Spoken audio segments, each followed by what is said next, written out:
Excellent. Excellent.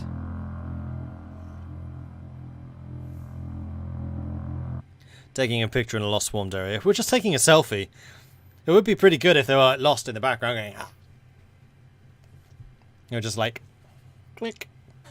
I expected something of a learning curve for our new recruits, but they've done a remarkable job, Commander.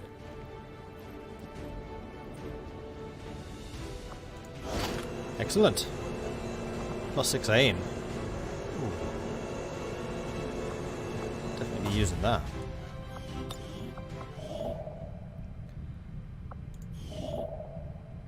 Isolated Haven. Commander, after our recent success, members of the Resistance New India report us reports of activity we may wish to investigate. That would be alloys, which would be we nice. We are victorious, and the cause is advanced.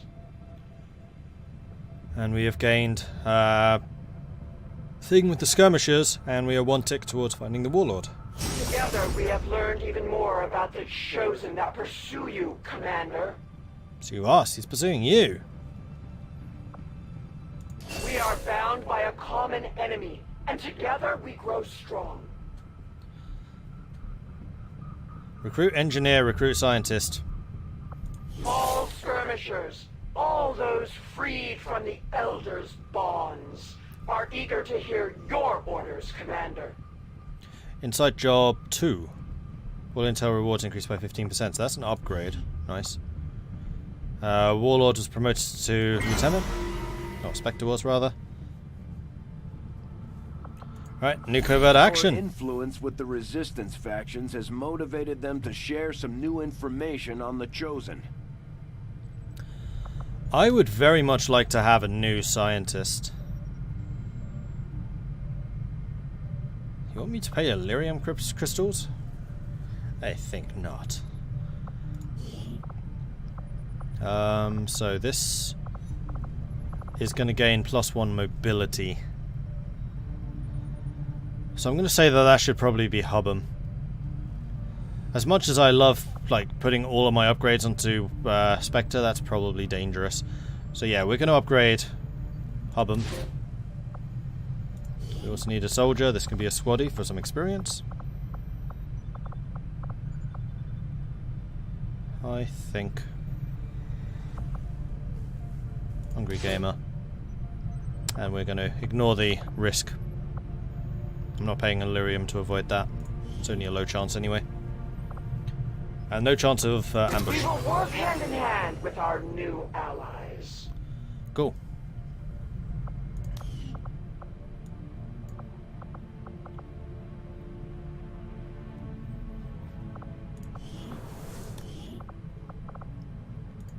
And we have a promotion. So Lieutenant Spectre is Ranger. So you can get run and gun, which is phenomenal. You can get Infighter, which is 25 dodge against attacks within 4 tiles. You are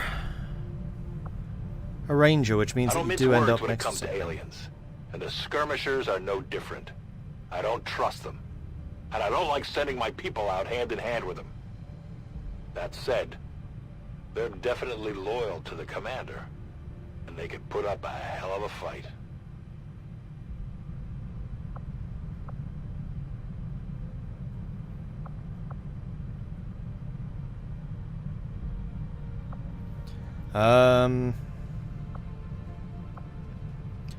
It's one of these two.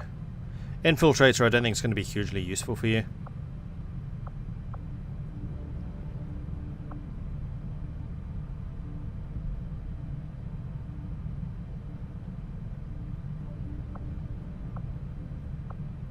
Yeah, you're going to be like super duper mobile.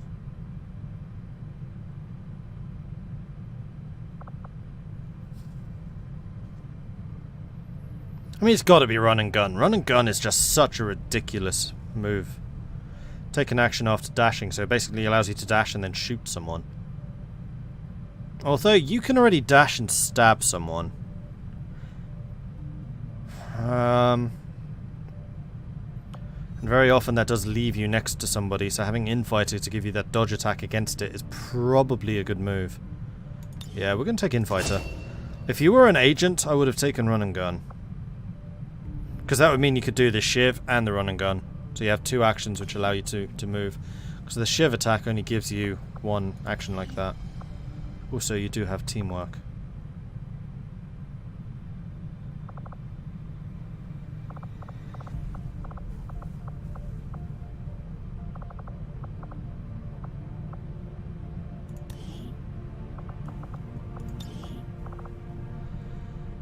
Jarl von Hell with Malgin. Infantry and Grenadier. Actually, that seems reasonable. Yeah.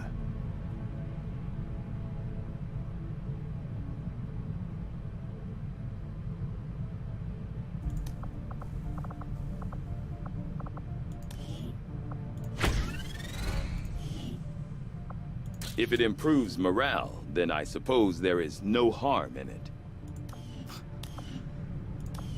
Yeah, I'm taking pretty pictures. Alright. What you gonna do about it? And this is Hilarious and Magnus, but I don't think that's the best combo. Spectre's getting a lot of points here.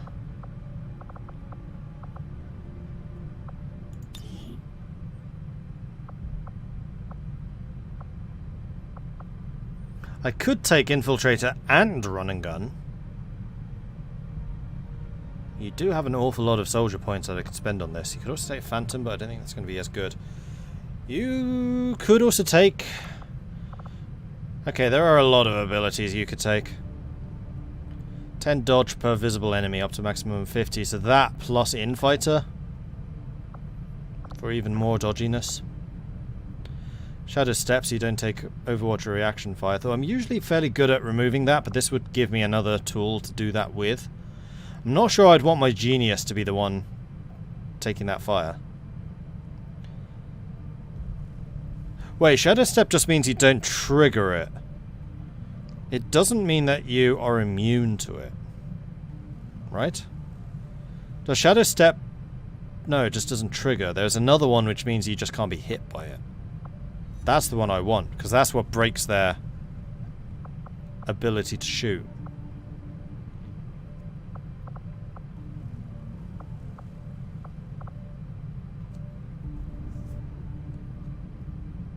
And Entrench, hunker down last until you move, only works in cover. Considering you get an automatic hunker down, that's not useful at all. Shot that doesn't deal any damage but disorients. 25 aim bonus, cost an ammo, and has a 1-turn cooldown. I am sorely tempted by Run and Gun. Although you can stab, so you don't necessarily need it. No. Save your points.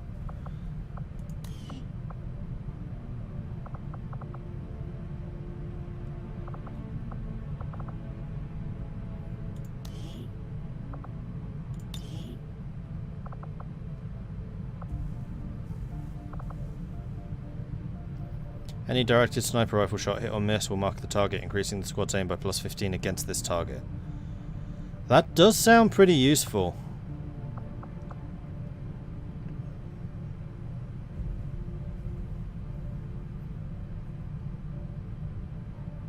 And I guess directed just means not,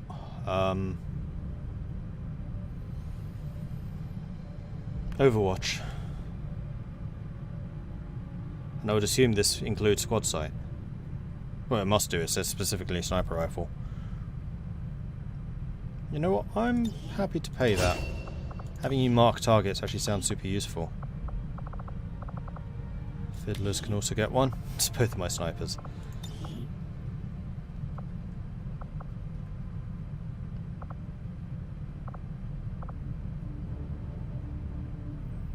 Having the sniper remain concealed isn't hugely useful because you're not really someone who goes exploring. Lone Wolf, however, is.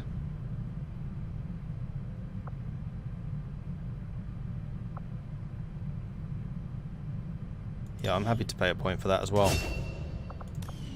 You're a sniper. That's what you do. Now, if that was a scout, I would definitely take Phantom. I really want a scout with Phantom. Alright, onwards.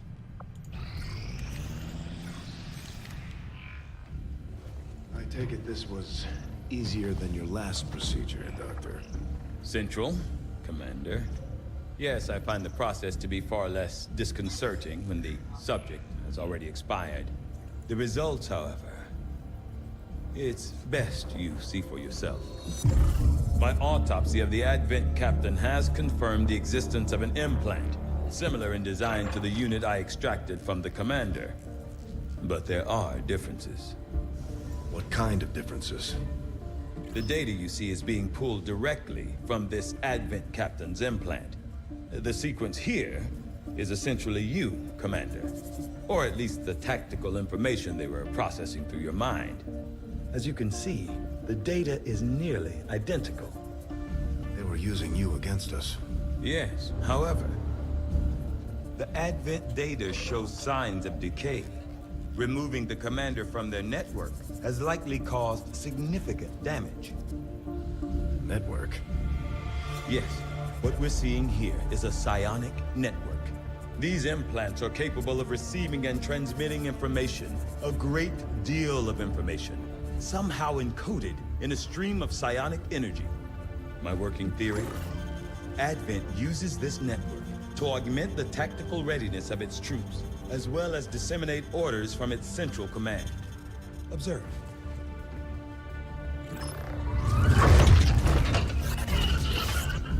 Even in the subject's diminished condition, the implant continues to have an effect. A truly astonishing achievement. Or a weakness? Potentially. But I need direct access to their network to know for sure.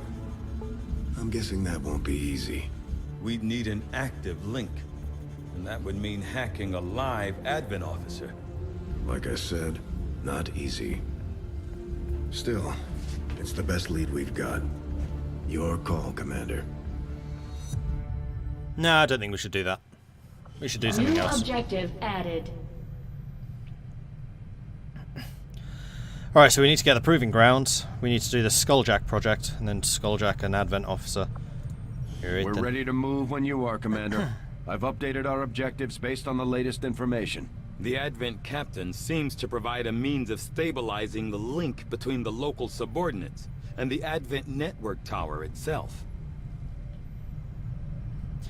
Physically larger and more tactically capable than the subordinate troopers, the Advent officers administer a system of control over the troopers through a carefully engineered psionic link augmented with a mechanical implant.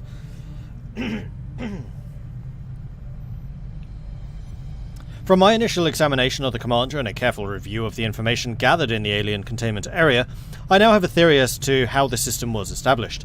It is my firm belief that the process of psionic control was specifically engineered to allow rapid deployment of tactical information drawn directly from the subconscious mind. In this case, the mind of our very own commander. Hi. With this hierarchy in place, tactical knowledge stored in the depths of the commander's mind was processed and transmitted to the Advent officers, who in turn directed the troopers and other subordinates. With the commander no longer attached to the psionic network, it's difficult to say how the orders are being dispersed at this point, although I'm sure the aliens have planned for this potential contingency. I believe it may be possible to tap into this network, but it could require the use of living Advent officer to function as our conduit. To facilitate this difficult task, we're working to develop a new device, the Skulljack, which should be capable of disabling an officer. From there, it's simply a matter of hacking the officer in the field, although I won't speculate as to the outcome. Commander, if we're going to try to build this Skulljack that Tigan came up with, we're going to need a specialized facility to test it out. So we need a proving ground. An experimental workspace where Shen can test and produce new unique types of ammo, grenades, and armor for our soldiers, as well as other specialized tactical items. New proving grounds project, chip adaptation. With Tigan's detailed report on how Advent chip systems work and gain access to some officer corpses, I can convert the chips in them to assist our sparks in aiming against enemy targets in the field. Stun, Lance, Autopsy are now available. Oh, and that one's instant. The Advent Stun Lancer was apparently outfitted with the intention of serving as a civilian peacekeeping unit within the city centers. Although they are equipped with weapons capable of administering non-lethal blows, recent reports indicate an increasingly aggressive stance taken by these units.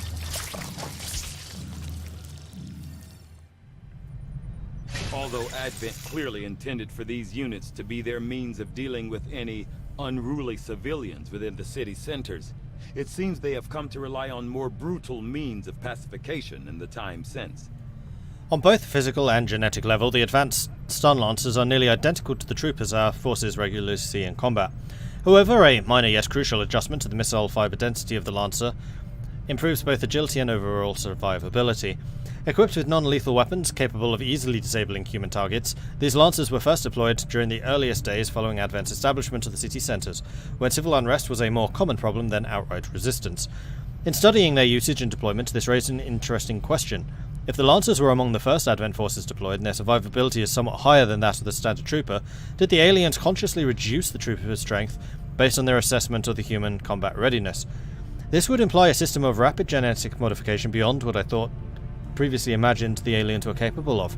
It would also demonstrate a degree of genetic fragility that I have previously assumed was irrelevant to the aliens, based on the variety of unusual experiments they've conducted.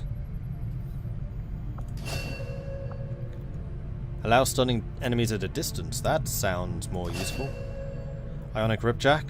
That's an upgrade for the skirmishers. Arc Blade. That's an upgrade for the rangers.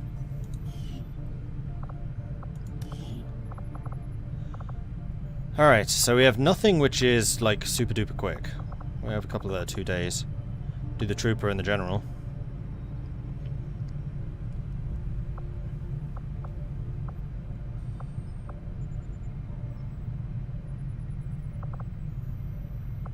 Knowing that my past surgical experience is limited, I am sure the crew appreciates that I hone my skills on fallen Advent forces before triaging our own wounded.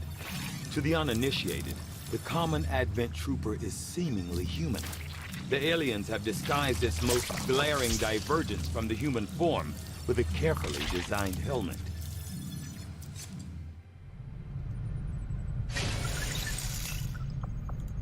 I have to admit, there is something exciting about working under the more intense conditions found on the Avenger.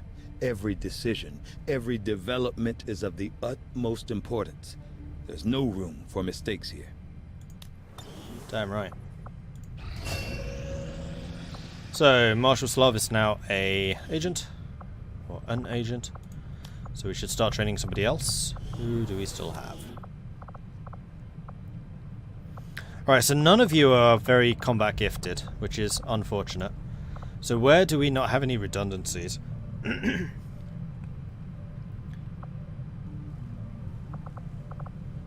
We only have the one saboteur. We could also do with another scout. Isn't bad considering, but sometimes I do miss that damn sweater. Yeah, I think we need a saboteur. So who do I want to give the honor of blowing stuff up?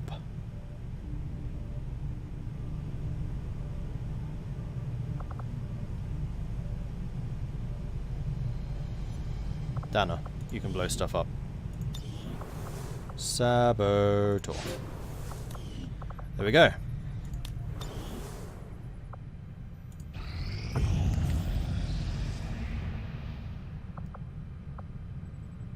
Okay, so we've got all of that stuff, which is Did you great. expect that I would be fearful at the news of your discovery?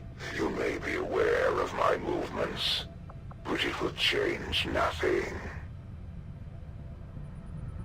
So that would get me a new soldier. That gets me supplies. Supplies I really don't need. I have almost 1,000 supplies right now. So let's do the firefight to get that soldier. Avenger plotting new course.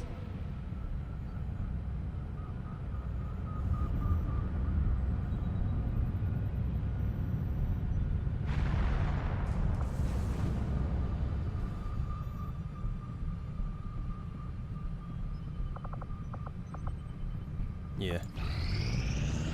We have made a number of new discoveries, Commander. Despite a thorough analysis, I have yet to discover what, if any, advantage the Advent hybrid soldiers' enormous eyes provide. Testing their visual acuity will no doubt prove difficult. The most public face of Advent security, the standard Advent Trooper, serves a first response role in areas of high public exposure. Although rumors as to their origins have persisted for years. It's only recently that we've confirmed that they're in fact the product of human-alien hybrid development. My initial autopsy indicates that the troopers were at one time entirely human, implying some means of gradual genetic enhancement without the rejection concerns that would normally plague these experiments. The body itself maintains the general outward appearance of a typical human, with the most crucial changes occurring in the cranial structure. It is my belief that the Advent troopers receive their orders, that is to say are controlled, directly through a psionic link engineered as part of the genetic modification process. As we first discovered in the field, their eyes are notably larger, perhaps as an unintended side effect, as they seem to provide only limited improvements to the troopers' visual acuity. The aliens have managed to disguise this glaring physical trait from the general public through the use of the cleverly designed armor. Vibroblade, that's for the agents. Battle scanner lets you see stuff without revealing yourself. Alright, let's go for the Biogeneral. Getting all the little techs out the way first.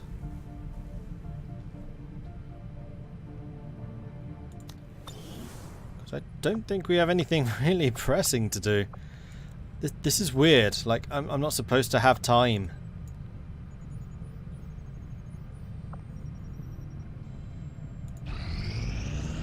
Commander, the aliens have made significant progress toward their goals.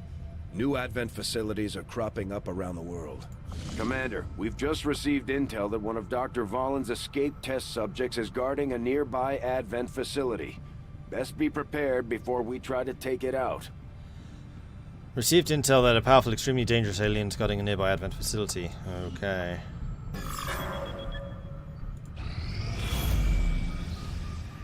And the project? Commander, the aliens continue to make progress on the Avatar project. If we're going to slow them down, we'll need to move fast. The outcome of this research can only further our advances, Commander. The Advent Biogenerals are by far the most deadly biosoldier that we have faced, Commander. Not only do they keep their gas and acid immunities, but they're also immune to mental attacks. What makes them most threatening is the fact that they can call in biotroop reinforcements or have the ability to use an orbital weapon satellite to target our soldiers on the ground. If Shen can manage to hack into one of these satellites, we might be able to use it ourselves.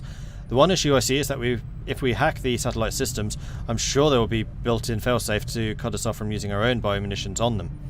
But should we be able to use the satellite's main weapons array? Sat strike module does greater damage than most Advent orbital strikes.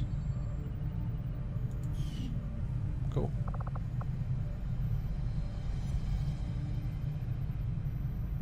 Priest will take 3 days, Purified takes 4, as does the mech.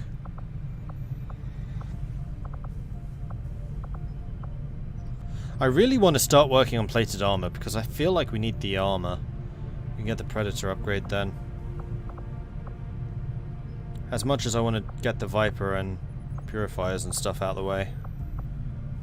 I foresee a number of valuable applications stemming from this technology.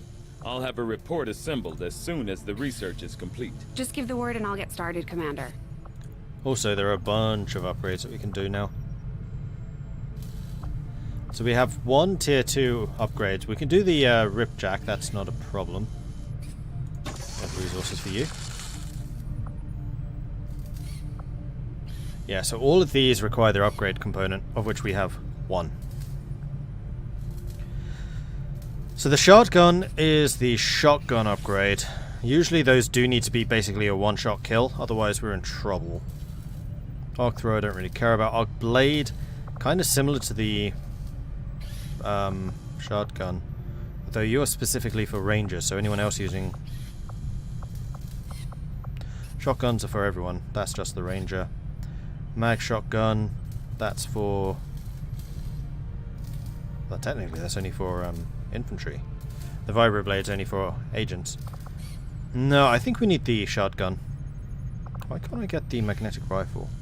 I need 2 of them. Oof. Yeah, let's get the shotgun upgrade. Alright, so we now have shotguns. I'd also like a battle scanner. And give one of those to scouts. And get 2 laws. It's creepy hearing the Chosen talk as if they were just like us.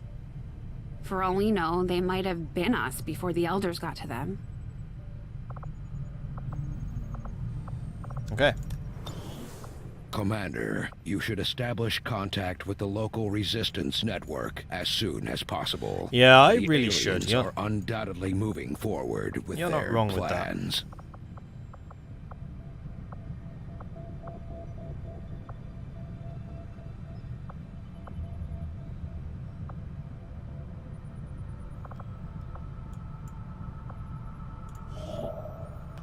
Let's start making contact. Commander, we've utilized all of our available communications capacity. We can't establish any new contacts until we upgrade our systems.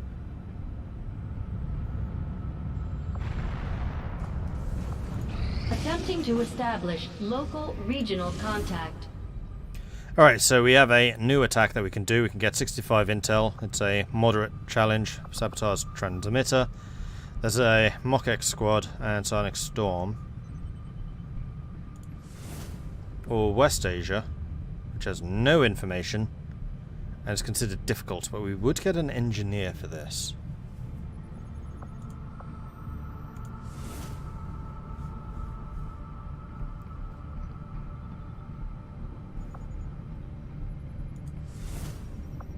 The fact that this one's considered difficult gives me a little bit of pause, but we're going to have to ignore that for now because I'm going to have to call this episode here. So, thank you everyone for watching. I do hope you have enjoyed this so far. If you have, be sure to hit that follow button so you get notifications when I'm live again in the future. If you've really enjoyed this, then do consider subscribing. It helps the channel out and lets me do more of this kind of content.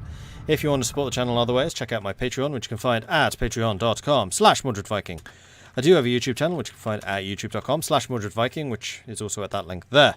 I have a Discord channel, which is where I hang out. It's also where the community hangs out. They're a very cool bunch, and they know an awful lot about games. So, yeah, come join us. It'd be lovely to see some more people.